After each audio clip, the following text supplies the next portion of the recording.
안녕하세요. 저는 간섭 많은 시누이 때문에 이혼을 해버린 이혼녀입니다. 다들 이혼까지를 결혼의 끝이라고 보고서 결혼하는 사람 없을 거라고 생각을 해요. 그래서 다들 어디까지 참고 살 수 있는지가 좀 궁금합니다. 저도 남들이 참는 만큼 저도 버티고 살아야 하는 건지, 남들은 어떤 이유로 지옥 같은 결혼 생활을 견디면서 살고 있는지도 궁금해요. 저는 인사말에 말씀드렸다시피 간섭 때문에 이혼을 선택한 경우입니다. 제 주변에서 종종 간섭, 그까짓것 결혼을 하면 당연히 감수해야 할 부분이라고, 그런 것도 모르고 결혼을 했냐는 말을 하는 어른들이 있어요. 저는 솔직히 결혼이 뭔지 잘 모르고 결혼한 거 맞습니다. 그래서 제가 뭘 배우고 익혀서 결혼을 해야 했던 건지도 잘 몰랐어요. 간섭을 참으려고 결혼한 게 아니라 저는 행복한 미래를 꿈꾸기 위해서 결혼을 한 거거든요. 행복하려면 고통 정도는 감내할 수 있겠죠. 그런데 정작 고통 때문에 행복 느낄 여력이 전혀 없어져 버리면요? 이건 뭔가 잘못됐다고 봐도 되는 거 아닌가요? 간섭이란 건 친가족한테 들어도 스트레스가 되는데 처음부터 경계심을 갖고 마주해야 되는 시댁에서 간섭이 오잖아요? 그거 그야말로 천인공노할 일과도 같습니다. 저만 이런 거 아니라고 봐요. 제게는 가족 관계가 아주 화목한 집에서 자란 남편이 있는데요. 한 사람을 만나기 전에 그 집안의 분위기를 잘 파악하라는 말이 도는 것도 그만큼 집안 배경이 한 사람이 성장하는 과정에서 아주 치명적인 영향을 준다는 거잖아요. 그래서 저도 저와 결혼한 남자는 집안이 가정적이고 화목했으면 좋겠다고 생각을 했었어요.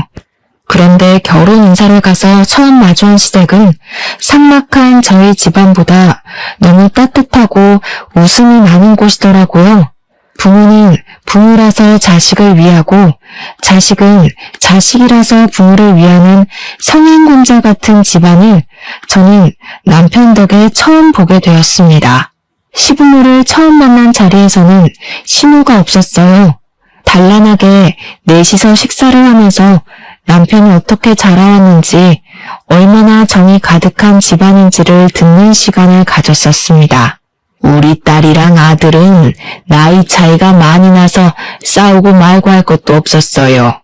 이미 우리 딸이 동생을 자기 조카 보듯 아들 보듯 그렇게 나 대신 키웠는데 누나가 그렇게 헌신해주니 아들도 알아서 누나한테 잘하고 그렇게 컸어요. 나랑 우리 바깥 양반은 아무것도 한 게 없었을 정도라니까. 애들이 알아서 잘 커주니 얼마나 고마운지 몰라요.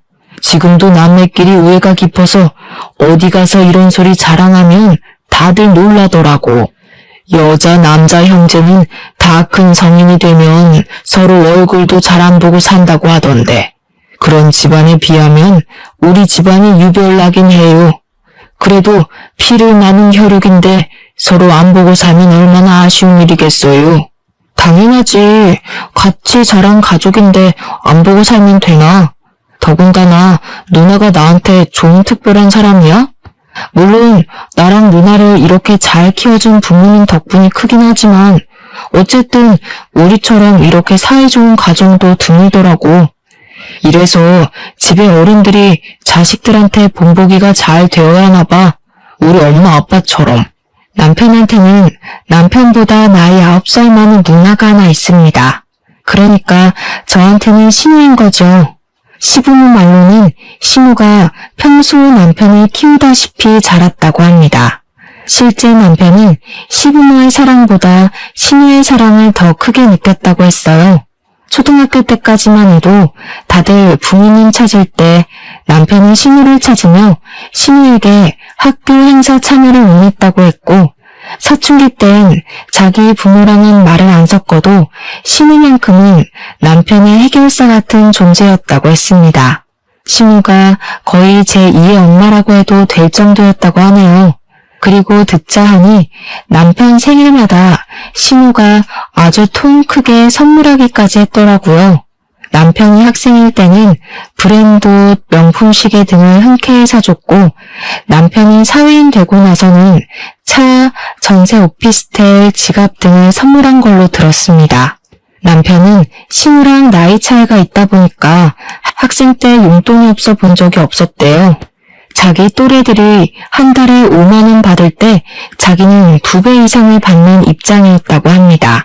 남편도 신우가 주는 마음을 알아서 늘 자기 누나한테 감사하며 살고 있다고 저랑 연애할 때 얘기한 적이 있었어요. 그렇게 시댁에서 가장 어화동동 소중하게 키워진 자식, 제 남편이었습니다. 솔직히 너무 좋아 보였습니다. 부럽기도 했어요. 저는 형제자매가 없었음에도 불구하고 부모님이 맞벌이라서 저 혼자 집에 있는 경우가 더 많았거든요. 시부모는 남편이 사랑으로 키운 만큼 제게도 다정한 태도를 보여주셨습니다.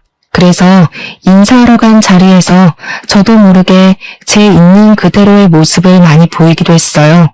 제가 남편 앞에서도 저의 내숭기 없는 모습을 저절로 드러내곤 했는데 이런 다복한 가정에서 자란 남편의 곁이 아무래도 제게 편안함을 주었다는 걸 깨닫기도 한 날이었습니다. 남편이 집안을 보고 나니 남편과의 결혼은 더 이상 고민할 게 없는 문제가 되었어요. 우리는 상견례까지 걱정 없이 진행이 되었고 아주 만족스러운 식을 올렸습니다. 그때까지만 해도 신우의 존재는 제게 그저 하나 있는 형님, 그 이상도 이하도 아니었어요. 하지만 신우와의 문제는 결혼을 하고 나서부터 터졌다는 거죠. 남편과 저는 서로에 대한 마음의 크기가 눈에 보이는 케이스였는데요. 초반에는 남편이 저를 좀 더 많이 좋아하는 게 티가 났었습니다. 저희가 결혼을 허락받을 때만 해도 시부모는 자기 아들이 좋다고 하는 사람에게 장가를 보낼 생각이었다고 저를 좋아해 주셨고, 신우는 얼굴을 잘 못 본 것도 있었지만 당시 크게 두드러지는 반응은 없었습니다. 이제 와서 다시 생각해보면 신우가 무반응이었던 이유는 자기 동생과 갈등을 만들고 싶지 않아서 자기 동생의 뜻을 거스르지 못했던 것 같네요. 어쨌든 남편은 제게 푹 빠진 후로 점차 시댁을 소홀히 하기 시작했었어요. 그건 결혼을 하고 신혼 때에 좀 심했습니다. 아무리 개성시대가 되었다고 하지만 그래도 시댁 사람들 생일은 챙겨야 하잖아요. 그런데 남편은 저랑 놀러갈 생각만 하면서 대책 없이 자꾸 비행기 티켓을 끊었어요.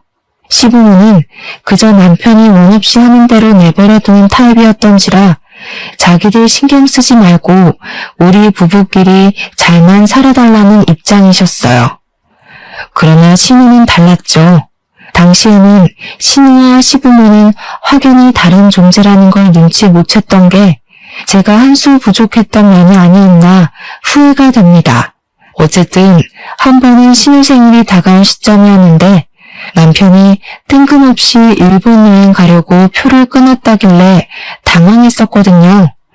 제가 신우 생일을 언급하니까 아예 신우 생일을 망각하기까지 했더라니까요.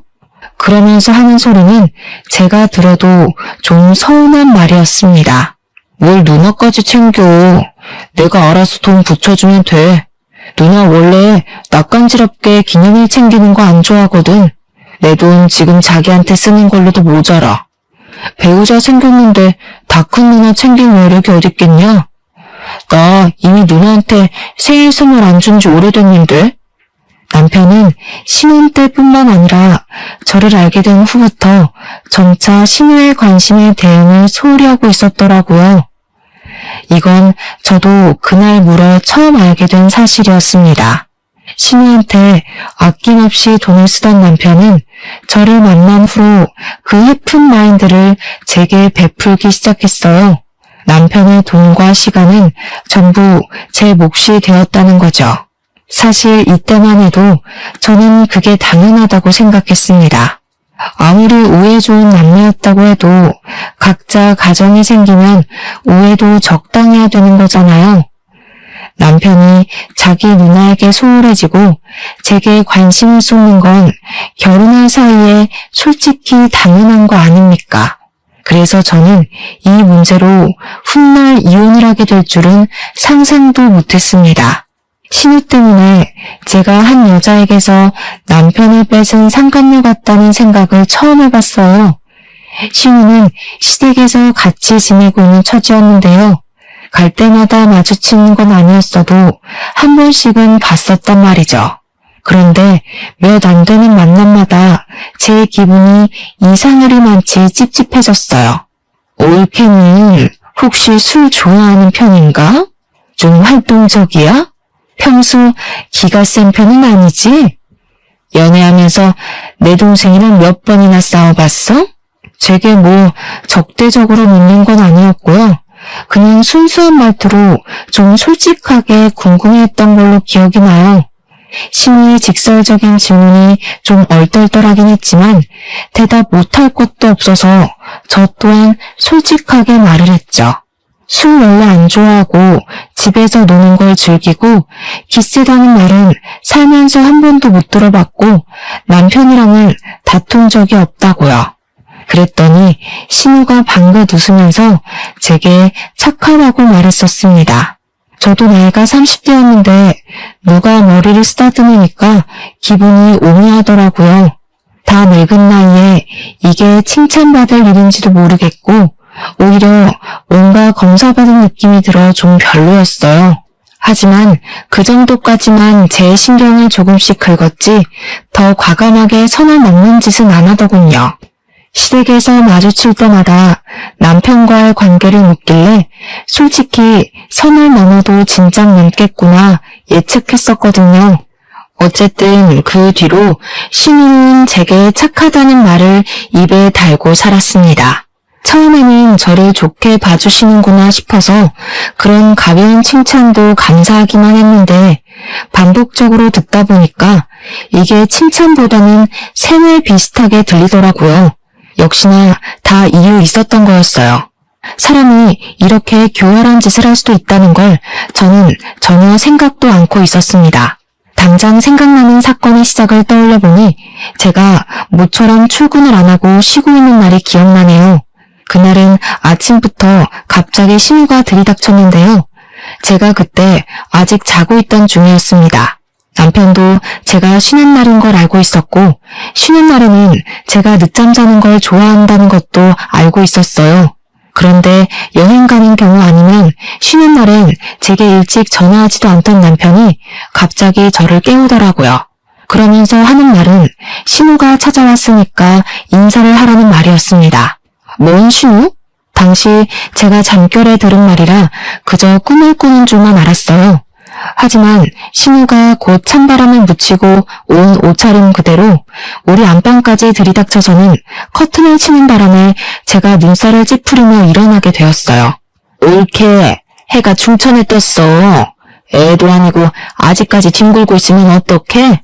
새댁이 됐으면 새댁답게 쉬는 날 남편 밥도 일찍 챙겨주고 집안 정리도 좀 하고 그래야지. 신혼살림 시작한 지가 언젠데 아직까지 거실이 엉망이더라. 짐 정리 안 했어? 아직 시간 8시 정도밖에 안 되었을 시간이었습니다. 제 유일한 스트레스 해소법이 쉬는 날 늦잠을 자는 것인데 그걸 방해받으니까 순간적으로 열이 확 뻗치더라고요. 하지만 저는 감정대로 움직이는 사람이 아니기에 최대한 높아지려는 목소리를 가라앉혔습니다. 언제 오셨어요? 오신다는 연락은 못 받았는데 어제 연락 주셨으면 제가 집도 미리 좀 치우고 준비하고 있었을 텐데요. 우리 착한 올케. 거봐라 기성아.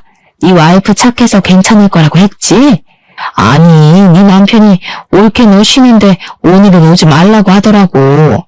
근데 올케는 그런 거에 마음 꽁에 있는 사람 아니잖아. 내가 본 올케는 되게 착한 사람이던데 나 사람 보는 눈 좋거든. 올케 보니까 싫은 소리 잘 못하고 얘 엄청 바른 타입 맞지? 신우는 그날도 어김없이 저를 칭찬했는데 그 소리를 들으니까 알겠더군요. 저더러 착하다고 그리 입에 달고 살던 이유가 뭔지 이때 처음 느꼈습니다. 그러니까 신우는 우리 부부의 우위에 있으려고 하면서 자기 남동생을 향한 애정을 끊지 못해 간섭하려고 제게 착한 올케가 되어라 그리 세뇌시키는 거나 다름없었어요.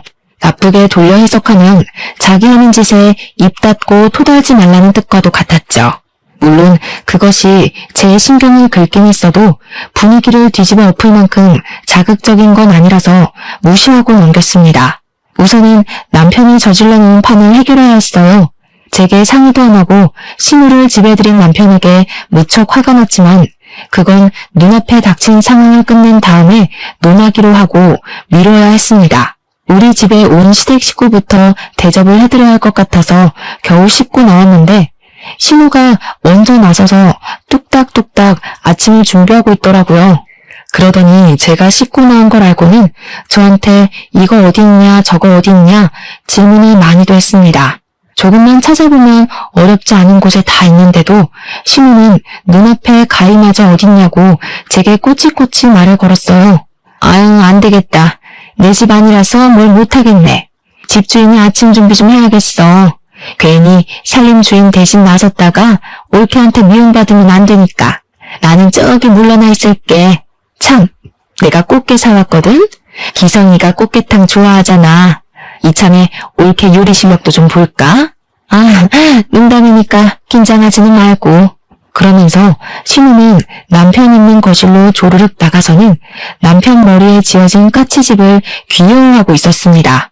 사이좋은 남매 참 많이 부러워했었는데 저건 부러운 걸 별개로 재수가 없더라고요. 게다가 제가 꽃게를 씻는 동안 신우 혼자서 뭘 뚝딱뚝딱 거리고 있길래 기초공사라도 만들어 놓은 줄 알았더니 정작 손질된 건 아무것도 없었어요. 황당해서 남편이랑 신우 있는 곳을 몇 번이나 돌아봤더니 남편이 앉아서 제 눈치를 좀 보더라고요. 남편은 저를 하도 많이 관찰한 사람이었던지라 제 눈썹이 올라가기만 해도 제가 무슨 기분을 느끼고 있는지 다 아는 사람입니다. 아니나 다를까 제가 지금 굉장히 불쾌한 상태라는 걸 남편이 눈치챈 것 같더라고요. 저한테 오르는 남편이 엉덩이를 떼는 걸 봤는데 신우가 갑자기 남편한테 용돈을 주는 바람에 다시 엉덩이를 붙여 앉게 되었습니다. 신우는 남편에게 30만 원가량을 주면서 올케랑 옷 한 벌 해입으라고 선심을 보이고 있었어요. 솔직히 이제 와서 하는 말이지만 30만 원으로 성인 남녀 옷 한 벌씩 사입으라는 거 저만 웃긴가요? 굉장히 대단한 용돈을 주는 것처럼 당당하게 봉투를 건네길래 저는 우리끼리 브랜드 점퍼나 하나씩 사입으라고 돈 좀 꽤나 주는 줄 알았습니다. 30만 원이면 그냥 보세요 사라는 거예요. 차라리 그 돈으로 맛있는 거 사 먹으라고 했다면 그 30만 원의 가치가 좀 더 높게 보였을지 모르겠네요. 어쨌든 신우는 올 때마다 남편한테 소액의 돈을 찔끔찔끔 챙겨주었는데요. 아마 그걸 빌미로 더 자기 마음대로 하려는 낌새가 좀 보였어요. 자기가 돈을 주는 물주이니까 알아서 굽신거리라든지 자기가 우리 부부에게 투자를 해주고 있으니 참견할 만한 자격이 있다는 식이던지 말입니다. 그리고 신우는 돈을 줄 때 항상 제가 듣는 곳에서 말은 올케랑 같이 써 했지만 정작 뒤이어 붙이는 말들을 들으면 결국 그 돈은 전부 자기 동생한테 바치는 뇌물 같은 거였어요. 너 지난번에 차 수리해야 된다고 하지 않았어? 차 유지비가 돈 많이 들잖아. 거기 보탰어. 아니면 이번에 남자 신발 좋은 거 많이 나왔더라. 이참에 하나 사던지. 이런 식으로 남편 혼자서만 돈을 쓰도록 그 목적을 만들어주면서 용돈을 건넸습니다. 저야 뭐 더럽고 치사해서 그 돈이 욕심났던 적은 딱히 없었는데 신우의 은근한 여우짓이 눈앞에 보이니까 이게 스트레스가 되더라고요. 그 뒤로도 신우는 계속 우리 집을 출석하듯 찾아왔습니다. 남편은 처음엔 제 눈치를 보다가도 나중에는 당연하다는 듯 신우를 받아들였어요. 어떤 날에는 제가 집에 없는데도 남편이랑 신우 둘이서 우리 신혼집을 떡하니 차지해 영화를 보고 있는 게 아니겠어요? 그건 좀 아닌 것 같아서 신우가 집으로 돌아가고 남편한테 신우 문제에 대해서 얘기를 꺼낸 적 있었는데요. 솔직히 형님, 지금 선 넘고 있는 거야. 여보 잘 좀 생각해. 여기 당신 가족집 아니고 나랑 둘이 사는 신혼집이야. 내가 없는데 둘이 들어앉아서 시시덕거리고 있는 게 말이 돼? 야, 말이 좀 서운하다. 이 집 우리 누나가 해준 거 잊었어? 그리고 누나가 우리 같이 좋은 거 먹으러 가라고 또 용돈 주고 갔어. 요즘처럼 개인주의 세상에 이만큼이나 옳게 챙기는 신우가 어딨냐? 배가 불러도 단단히 불렀구먼. 너 진짜 복 받은 줄 알아야 돼. 내 친구 어떻게 사는지 보여줘? 남편이 지금 돌아가는 상황에 대해서 몰라도 너무 모르고 있는 게 눈에 보이더군요. 신우가 제게 미치는 정신적 요인은 전혀 눈치채질 못했고 그저 돈을 주는데 뭐가 문제냐는 식으로 눈만 씀뻑거릴 뿐이었습니다. 저더러 삐뚤게 생각하지 말라고 설득까지 하더라니까요. 물론 저희 신혼집 신우가 해준 거 맞습니다. 그런데 신혼집도 신혼집 나름 아닌가요? 다 썩어가는 빌라 하나를 매매도 아니고 전세로 덜컥 해준 거예요. 고작 이 정도로 콧대를 엄청 세우는데 제가 이걸 고마워해야 되는 건지도 솔직히 모르겠더라고요. 이렇게 선물 받았다 말하기 민망한 빌라일 줄 알았으면 신우가 집 해준다고 집은 신경 쓰지 말라던 남편을 멱살 잡고서라도 말렸을 겁니다. 그리고 남편이 말하는 용돈 말인데요. 물론 신우가 20-30만 원씩 남편에게 용돈을 주는 것 자체만으로는 문제될 게 없죠. 그런데 그걸 빌미로 판 벌리고 간섭하는 영역이 너무 크다는 게 스트레스인 겁니다. 남편에게 말해도 통하질 않으니 제 속만 타들어갔고 한편으로는 제가 정말 너무 꼬아서 생각하는 건가 싶기도 했어요. 하지만 신우가 드디어 선을 넘는 행동을 보이게 되었는데요. 우리 집을 들이닥치며 사생활을 관여하기 시작하더니 이제는 우리 부부 사이에 은밀한 영역까지도 관심을 가지더라고요. 너희들 궁합은 잘 맞니? 그런 거 안 맞으면 한쪽이 바람나. 아직은 피임해야 되는 거 알지? 내 동생 기반 좀 서면 애 낳는 게 좋을 것 같아. 너희 일주일에 몇 번 하니? 건강한 관계는 주에 한 번 하는 게 좋다던데. 내 동생 피곤할 테니까 달에 한 번으로 줄이자. 그렇잖아도 신우 행실에 작게 스트레스가 쌓여가고 있었는데 이런 사사로운 영역까지 신우의 간섭이 닿으니까 더 쉽게 예민해지더라고요. 그날 퇴근하고 온 남편한테 속에 응어리를 시시콜콜 풀었더니 남편도 신우가 너무 깊은 부분까지 간섭하니까 당황하긴 했나 봐요. 제 말에 표정이 굳어지는 거 있죠? 그러면서 자기가 입장 표명을 확실히 해야겠다고 신우랑 당분간 연락을 끊겠다고 하더군요. 그래서 남편이 신우에게 난생 처음 따끔하고 단호하게 경고를 한 것 같았어요. 대충 그간의 사사로운 간섭에 대해서 멈춰달라고 했겠죠. 우리 일이니 우리가 알아서 하겠다. 뭐 그런 식으로 했겠죠. 뭐라고 했는지는 안 물어봐서 자세히 알지는 못합니다. 그러나 문제는 이제부터 하나둘씩 폭발하게 되었는데요. 한날 근무 중인데 자꾸 전화가 오길래 봤더니 신우한테서 온 거더라고요. 받을 수는 있었지만 잔소리할 게 뻔했기에 일부러 안 받았거든요. 그러니 전화가 수도 없이 울리더라고요. 집요함이 아주 독했습니다. 그렇게 제가 퇴근할 때까지 수백 통이 제 전화에 부재중으로 떴고 마지막엔 문자 하나가 딱 날라와 있더군요. 어디 딴 데로 새지 말고 집에 바로 기어 들어오라는 문구였죠. 그날은 귀가하기 전부터 이미 숨이 턱턱 막히더라고요. 저희 집에서 기다리고 있다는 뜻 아니겠습니까? 각오하고 집에 갔더니 남편은 없고 신우 혼자 집안에 들어차 있더라고요. 제가 가방을 내려놓으면서 인사를 하자마자 신우가 저한테 성큼 다가와서는 썩은 미소를 보였습니다. 착하다 해줬더니 숨열시가 따로 없었네. 너 때문에 나랑 내 동생 사이 틀어졌거든? 대체 내 동생한테 뭐라고 짓거렸냐? 용돈 주고 집안 살림 챙겨주고 끼니 신경 써주고 내가 그것밖엔 더 했어? 올케는 이런 호의를 무례라고 보는 이상한 정신을 갖고 있나 봐? 저 착한 적 없는데요. 형님이 착하다 그렇게 착각하신 거겠죠. 남편도 형님이 사사건건 간섭하는 거 불쾌하던데 모르셨나봐요? 형님이 별 사생활까지 다 간섭질한다면서 징그럽답니다. 대체 얼마나 기를 눌려놨으면 남편이 이런 사사로운 감정까지도 말 못했을까요? 진짜 남일 맞아요?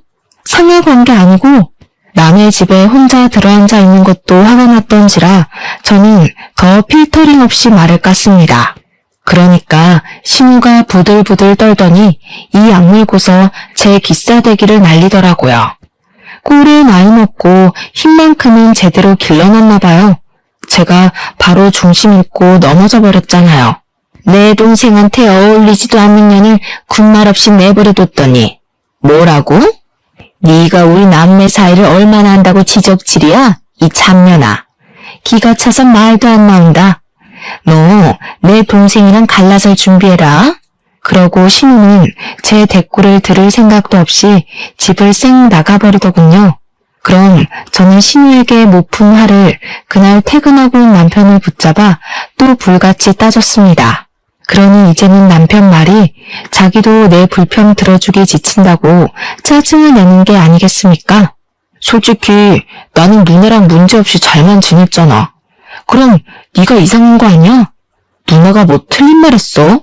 용돈 준 거 맞고 우리 맞벌이 하니까 끼니 신경 써주는 것도 고마운 거고 살림살이 신경 써야 될 마누라가 바깥을 놔두니까 누나가 대신해서 관리해주겠다는데 뭐가 그렇게 불만이야? 오히려 네가 누나한테 고맙다고 돈을 줘도 시원찮을 판이거든? 등신 같은 놈. 지 누나 치마 폭에 가려서 앞 못 보는 줄도 모르네. 다 큰 새끼가 누나한테 우쭈쭈 받는 걸 사회 좋은 거라고 생각하고. 진짜 우습다.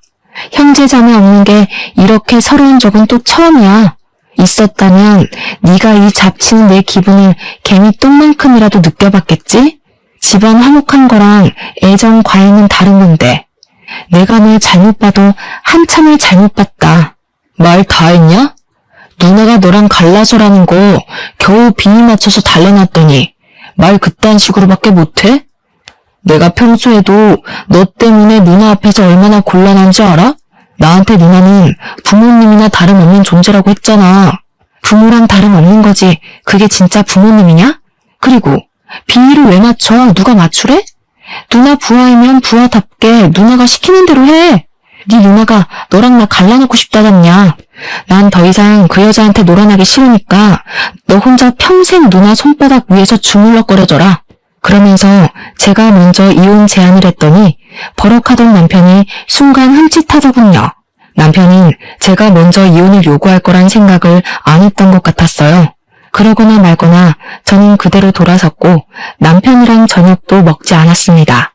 그날 우리는 각방을 쓴 뒤 다음날 이혼 서류를 준비하려고 했어요. 그런데 참 고맙게도 신우가 아침 일찍 출석해서 우리 집 초인종을 눌러주더라고요. 원래는 신우가 우리 집 비번도 알고 있는 것 같았는데 제가 새벽에 몰래 번호를 바꿔놨거든요. 남편이 우리 이혼하는 거 신우한테 말했을 거고 그러면 이렇게 무작정 찾아올 것 같았으니까요. 이혼할 마당에 더 이상 제게 형님 되는 사람도 아니고 달가운 손님도 아니라서 저는 초인종 소리를 못 들은 척 출근 준비만 했는데요. 그러니 남편이 양치를 하다가 후다닥 나가서 문을 열어주더라고요. 어머머, 집에 사람이 없니? 왜 씻다 말고 나와서 문을 열어? 집에 개념 없는 여자가 살고 있으니까 이렇게 남자가 고생을 한다. 우리 기성이 바쁜데 여자까지 잘못 만나서 이게 뭔 고생이야? 불쌍한 내 새끼. 남자가 대문 열면 안 되는 법이 신우만의 법전에는 있나 봅니다.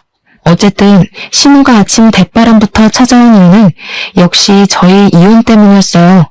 고맙게도 직접 이혼 서류를 챙겨왔더라고요. 굳이 제 수고를 들이지 않아도 되었잖아요. 그 친절함에 감동해 눈물이 날 뻔했습니다. 신우는 오자마자 합의 이혼하라고 이래라 저래라 또 명령질을 하기 시작했는데요. 내용이고 뭐고를 떠나서 목소리가 그냥 진짜 듣기 싫었어요. 근데 남편은 역시나 누나 말이 법이라고 보는 사람이라 신우가 시키는 대로 도장을 찾아오고 볼펜을 찾아오고 아주 충성스러웠습니다. 그 모습을 지켜보는데 그동안 제가 남자랑 산 건지 남아랑 산 건지 헷갈리더군요. 뭐 그러거나 말거나 저는 일단 출근이 바빠서 준비만 하고 있었어요. 그러니 신우가 그런 저를 얌전히 내버려뒀을 리 있겠습니까? 올케? 아, 이제 올케도 아니지. 야, 귓구멍 막혔니? 와서 도장 찍으라잖아. 왜? 이제야 네가 뭘 좀 잘못했다는 생각이 들어? 이혼 못하겠니? 그럼 머리 받고 용서 좀 빌어보던가. 네 진심이 얼마나 전해지느냐에 따라 내가 이 이혼 없던 걸로 해줄 수도 있어. 신우 목적은 사실 이혼이 아니라 저거였던 듯 싶었습니다. 저를 끝내 무릎 꿇리고 싶었나 봐요. 기센 척하면서 어떻게든 제 우위에 있으려고 사족을 다하는 신우를 보니 제 눈에는 그저 신우가 일진놀이하는 고등학생으로밖에 안 보이더군요. 그래서 저도 신우가 좋아하는 찰떡선이 없는 화법으로 대답을 해주며 신발을 신었습니다. 네, 제 귓구멍이 꽉 막혀서 뭐라고 씨부리는지 모르겠네요. 이제 내 신우도 아니고 그냥 할 일 없는 아줌마 같은데 내가 왜 아줌마 말을 들어야 되죠? 퇴근하고 나서 도장 찍을 테니까 그만 깝죽거리고 거기 두고 가세요. 그러고는 그대로 나와버렸더니 문 밖으로 신우가 비명을 지르는 게 들렸습니다. 악에 받쳐서 소리를 지르던데 목청 한번 좋더라고요. 또 하나는 남편의 다급한 목소리까지 겹쳐 들렸는데 대충 엿들어 보니까 신우가 시키는 대로 하면 제가 꼬리 내리고 얌전히 고개를 숙일 줄 알았던 것 같았어요. 아 뭐야, 와이프가 꼼짝도 안 하잖아. 누나가 이렇게 하면 다 된다며. 나 이혼까지 하기 싫단 말이야. 퇴근하고 도장 찍겠다는데 이제 어떡할 거야? 그렇게 사이좋던 남매가 투닥거리는 걸 밖에서 엿들으니까 속이 꽤 시원하더라고요. 어쨌든 퇴근하고 돌아와서 좀 조용한 분위기에 도장을 찍어야지 생각하고 있었는데요. 제가 신우에 대해서 간과한 게 하나 있었더라고요. 신우가 어마어마한 쌍년이라는 걸 잠시 망각했던 겁니다. 퇴근하고 집에 들어갔더니 신우가 출근 전에 봤던 그 몰골 그대로 집에도 안 가고 기다리고 있는 거 아니겠습니까? 근데 황당한 건 제 짐을 전부 신발장으로 다 내던져 놨더라고요. 옷은 여기저기 짓밟혀서 더러워진 상태였고 화장품도 반 이상은 깨져 있었습니다. 신우는 제가 그 꼴을 보고 단단히 충격을 먹었을 거라고 생각했나 봐요. 저를 업신여기며 제 반응을 지켜보는 표정이 딱 그렇게 설명을 해주더라고요. 그 옆에서 남편은 그저 저를 흘겨보고 있었는데 그게 저한테 초조하거나 미안하다는 얼굴은 절대 아니었어요. 약간 꼴 좋다? 그럴 줄 알았다? 그런 느낌으로 저를 가소롭게 보고 있었습니다. 일단은 끝까지 자기 누나를 믿고 신우가 시키는 대로 할 생각인가 봅니다. 야, 이 집 내가 해준 거 알지? 너한텐 딱히 아쉬울 거 없을 거야. 이번 기회에 사람이 주제를 모르면 어떻게 되는지 느꼈길 바래. 그 쓰레기 들고 당장 내 집에서 꺼져. 그래요. 안 그래도 사준 사람이 손때가 묻은 집이라 그런지 구린내가 장난 아니었어요. 능력 좋은 척 할 거면 저기 강남 아파트 정도는 해줄 것이지. 겨우 서울 변두리에 빌라 하나 해줘놓고 돈 많은 척은 너무하셨어요. 해주고도 욕먹는 게 딱 이 경우인데 평소 사회생활 잘 못하셨나 봐요. 이게 돌았나? 내 동생 혼자 사는 거면 당연히 강남 아파트 해줬어. 웬 거지 같은 년이 같이 기어 들어와 사는데 내가 처음부터 네 눈깔 높여주고 싶었겠니? 이제 보니 왜 결혼 못했는지 알겠다.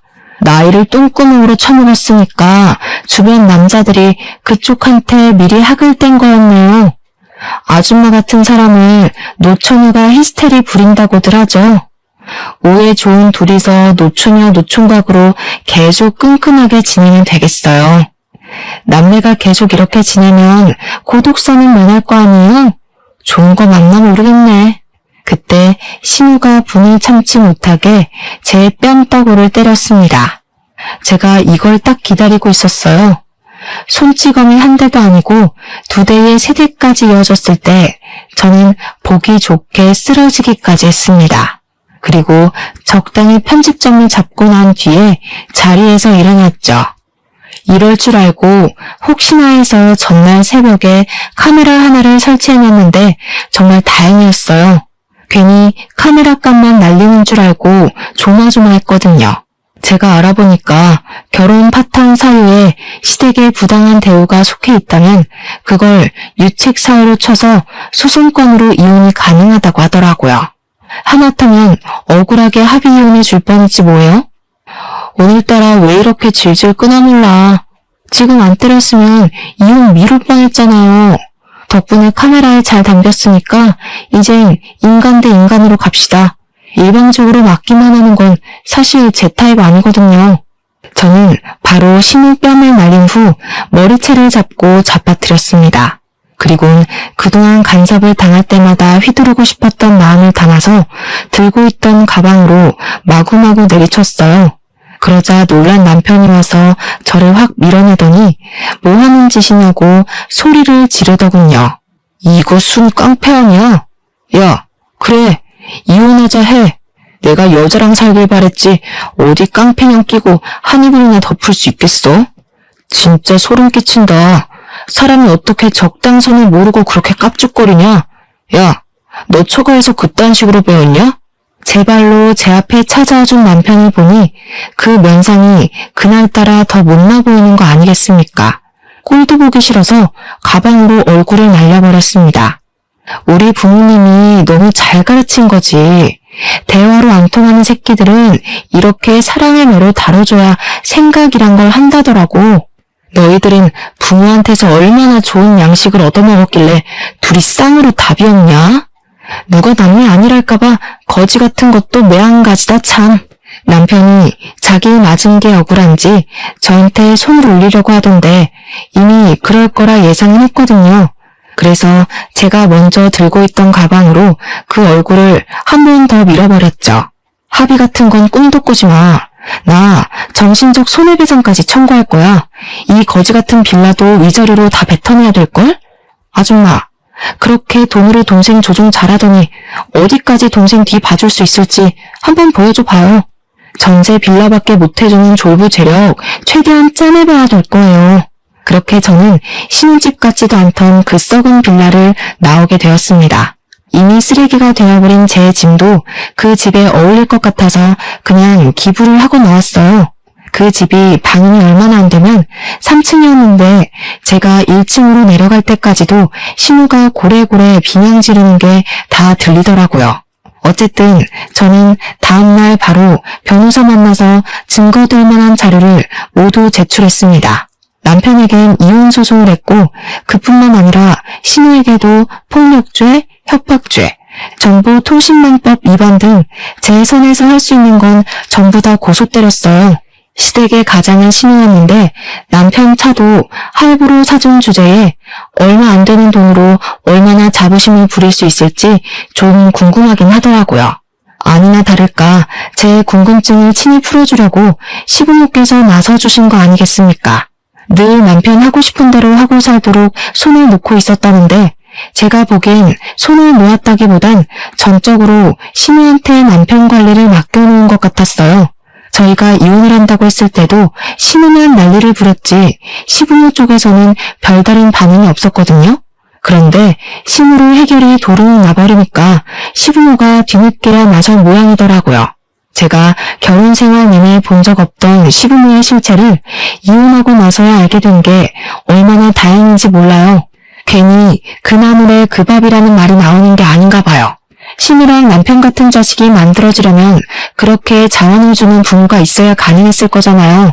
어쩜 한부모 자식 하는 짓이 그리도 똑같은 건지. 한날 시부모가 제가 어디 살고 있는지 모르니까 제 근무지를 찾아왔나 보더라고요. 제가 퇴근해서 주차장에 갔을 때 아주 기가 막힌 장면을 봤어요.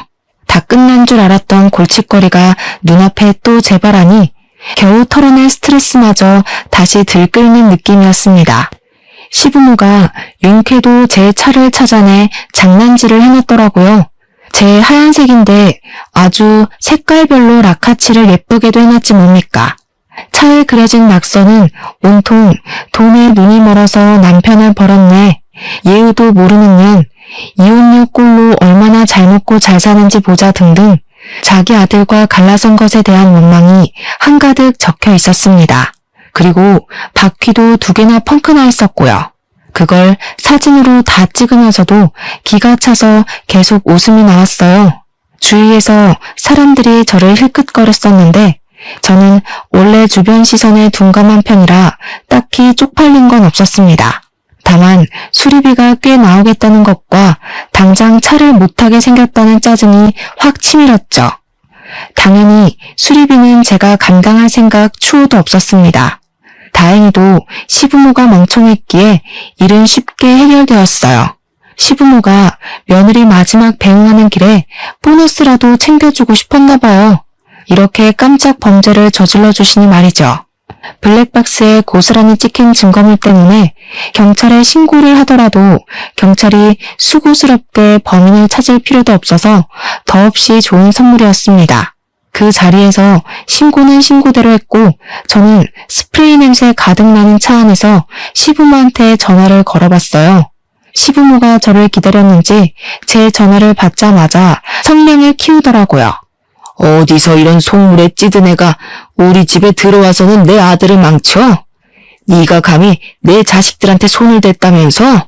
내 새끼들 나도 훈육 한번 해본 적이 없는 귀한 자식이야. 착고락선이 봤지? 당장 고소 취하 안 하면 그게 겨우 시작인 줄 알아야 될 거다. 네, 그러세요. 고소 취하는 안 할 생각이니까 더 해보시라고요. 제 차 생각보다 손 많이 보셨던데 똥 싸지르기만 할 줄 알지 치울 줄 몰라서 어떡해요? 저 방금 재물손괴죄로 신고하고 연락드리는 거예요. 이미 청구된 돈이 많아서 등골 빠졌을 텐데 제 차까지 해결하려면 당분간은 쌀밥에 간장만 찍어 드셔야겠어요. 뭐야? 우리가 너더러 내 자식들 갖고 놀라고 결혼시킨 줄 알아? 감히 어른까지 협박하고 말이야.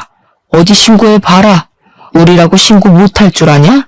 내 새끼들 건드린 죄값은 내가 평생 눈 감을 때까지 쫓아다니면서 치르게 할 거야.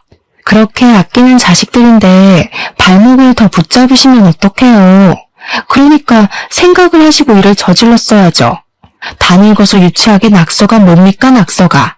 제가 경찰한테 친히 그쪽 집 주소 알려줘서 곧 찾아갈 거예요. 옷 따뜻하게 입으시고 자식들 손잡고서 경찰 선생님들 따라가세요. 화목한 가정에서 다 같이 건강하게 자란 식구들인 줄 알았는데 이렇게 부작용이 있을 수도 있다는 건 정말 몰랐습니다. 결혼하기 전에 시댁 방문을 많이 해봤더라면 제가 결혼이란 실수를 안 저질렀겠죠? 시부모가 자식을 너무 과잉 사랑하는 게 문제이긴 했지만 한편으로는 그게 장점이기도 했었는데요. 시부모가 자식의 뜻을 너무 존중해주는 덕에 저희 결혼 생활에 관심을 놓고 있었잖아요. 신우한테 자신들의 권한을 다 위임해서 보고받고 있었는지는 모르겠다만 신우 한 사람이랑만 신랑이를 벌였던 건 불행 중 다행인 점이 아닌가 뒤늦게 그런 생각이 들었어요. 아무튼 저는 그 일이 있고 9개월이 지난 현재 일상생활을 완벽히 복구하였습니다. 제 인생에 결혼이 있긴 있었나 싶을 만큼 싱글의 삶을 너무 만족스럽게 살고 있어요. 결혼도 한번 갔다 오니까 2번까지는 환상이 안 생기더라고요. 이혼이란 아픔이 제가 살아가는 길에 긍정적인 걸음이 되었다고 생각하면 그게 그리 막 아픈 것도 아니었고요. 오히려 제 삶에 더 집중할 수 있는 계기가 되지 않았나 싶어요. 저도 저지만 이번 기회에 저 애정과다 집안에서 색다르게 깨우치는 게 있었길 바라네요. 아마 자기네들이 뭘 잘못했는지도 모르고 있을 가능성이 크지만 말이에요. 사연은 여기까지가 끝인데 다들 제 이야기를 어떻게 받아들이셨는지 모르겠어요. 저는 그래도 금똥 정도는 밟았다고 생각하고 있습니다. 똥은 똥이지만 덕분에 내 손에 들어온 숫자가 많아졌으니 금똥이라고 보려고요. 누가 뭐라 해도 제가 괜찮으면 다 되는 거 아니겠어요? 그만 글을 마무리해야겠네요. 긴 글이었는데 들어주셔서 너무 감사드려요. 다음에 기회 되면 또 한 번 찾아오겠습니다. 건강하세요.